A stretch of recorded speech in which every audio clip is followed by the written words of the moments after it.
Bonjour à toutes et à tous les amis, c'est Wern5 et aujourd'hui on se retrouve pour un nouvel épisode de Papy 5 raconte une histoire et dans celle-ci je vais raconter l'histoire d'une autre Acrom qu'on a joué comme le dernier épisode, encore une Acrom Mario, cette fois-ci sur Mario Kart Wii du nom de Mario Kart Black.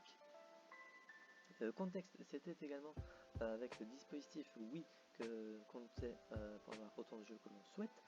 Notre père du coup nous avait également installé Mario Kart Black.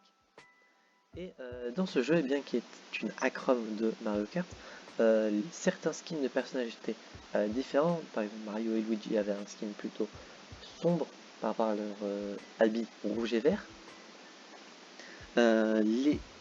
Toutes les maps sont dans un thème sombre, comme le nom du jeu Mario Kart Black, tout est plus ou moins noir, sombre, etc. etc.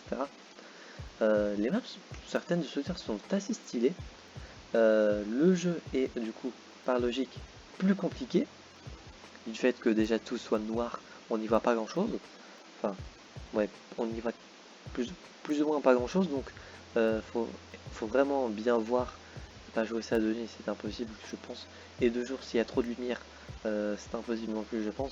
Déjà j'ai déjà expérimenté le fait qu'il y ait trop de lumière, et du coup les objets, il me semble que certains objets avaient un skin différent, j'ai un petit doute. Mais bon, ça j'ai vraiment un gros doute. Sinon, tout ce qui est mode versus, contre la montre, etc., c'est pas du coup comme le jeu de base, mais du coup avec les skins alternatifs. Le jeu est du coup, comme dit, bien plus compliqué que je pense que même que le jeu sans déjà tous ces reskins doit être plus compliqué, je pense. Je te souviens, j'avais bien galéré à certaines choses, sachant que à cette époque-ci, j'étais vraiment extrêmement fort sur Mario Kart Wii, donc Mario Kart Black était vraiment un petit challenge.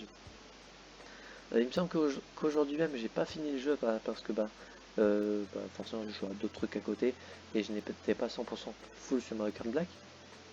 Mais en soi le jeu est faisable, c'est juste que du coup vu qu'il est plus compliqué, on va plus galérer sur celui-ci, mais il reste faisable.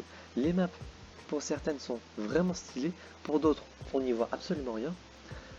Par exemple, j'ai oublié le nom de la course, mais je crois que c'est Autoroute Todd, enfin Toad, moi j'ai Toad, de la N64, celle où il y a des voitures qui viennent des deux côtés. Et déjà la course qui est de nuit, on passe sur un pont même à un moment. Bien cette course sur Mario Kart Black, et on ne comprend rien ce qui se passe entre les voitures qui viennent des deux côtés. Le fait que déjà qu'il fait nuit sur la map, si en plus il y a un reskin noir dessus, on voit quasi rien. Enfin quasi rien. Le jeu est faisable, mais on voit tellement moindre que de base. Et le fait que le jeu soit plus compliqué, ça aide pas. Et du coup, pour les grands prix, c'est un peu plus compliqué. Un peu plus, entre guillemets, c'est bien plus compliqué. Mais le jeu reste faisable, comme je l'ai dit depuis le début. Mais bon, voilà, c'était l'histoire de Mario Kart Black. Si vous trouvez la Acrom quelque part, eh bien, n'hésitez pas à tester le jeu. Le jeu est en soi sympathique.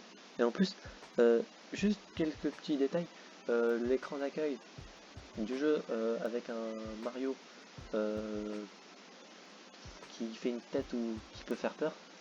Il me semble qu'il y a peut-être du sang à un certain moment de l'écran, j'ai un petit doute.